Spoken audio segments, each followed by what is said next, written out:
देश की सबसे बड़ी अदालत के अंदर कल माननीय अरविंद केजरीवाल जी ने जो अपनी गिरफ्तारी को चुनौती दी है, उस पे कल सुनवाई होगी। उस मामले में कल अरविंद केजरीवाल जी ने अपना पक्ष अपने हलफनामे के जरिए माननीय उच्चतम न्यायालय के सामने रखा।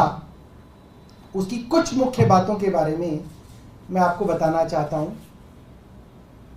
अरविंद केजरीवाल जी ने कहा कि ये बात सिर्फ इत्तेफाक नहीं हो सकती कि जब देश के अंदर देश के सबसे बड़े चुनाव हैं, संसद के चुनाव हैं, प्रधानमंत्री को चुनने का चुनाव हो रहा है, चुनाव आयोग द्वारा आचार संहिता की घोषणा की जा चुकी है, उसके 5 दिन के अंतराल में देश की मुख्य राष्ट्रीय विपक्षी दल के राष्ट्रीय अध्यक्ष अरविंद केजरीवाल जी को एक झूठे मुकदमे में गिरफ्तार किया।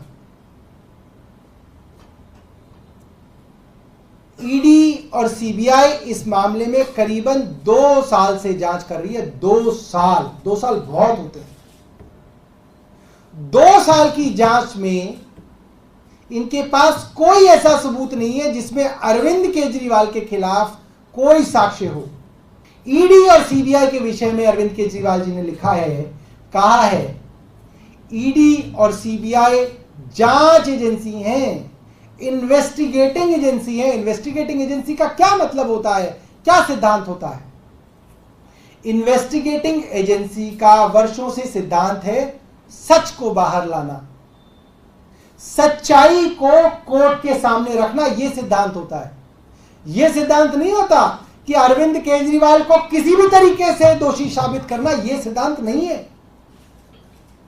मगर जिस तरीके से सीबीआई और ईडी ने काम किया और अरविंद केजरीवाल ने साक्ष्य रखे हैं कि 1 लाख पन्नों के दस्तावेज अगर ईडी और सीबीआई को मिले और उसमें 80,000 दस्तावेज अरविंद केजरीवाल और आम आदमी पार्टी के पक्ष में हैं, तो उन दस्तावेजों को अदालत के सामने नहीं रखा गया।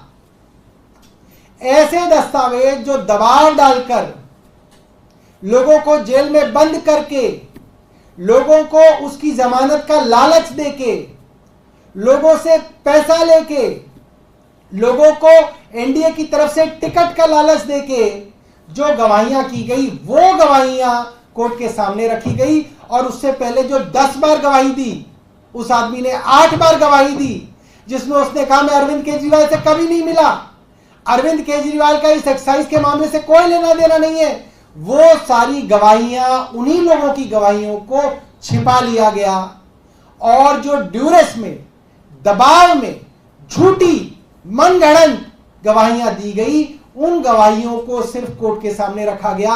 ये काम ईडी और सीबीआई का नहीं है।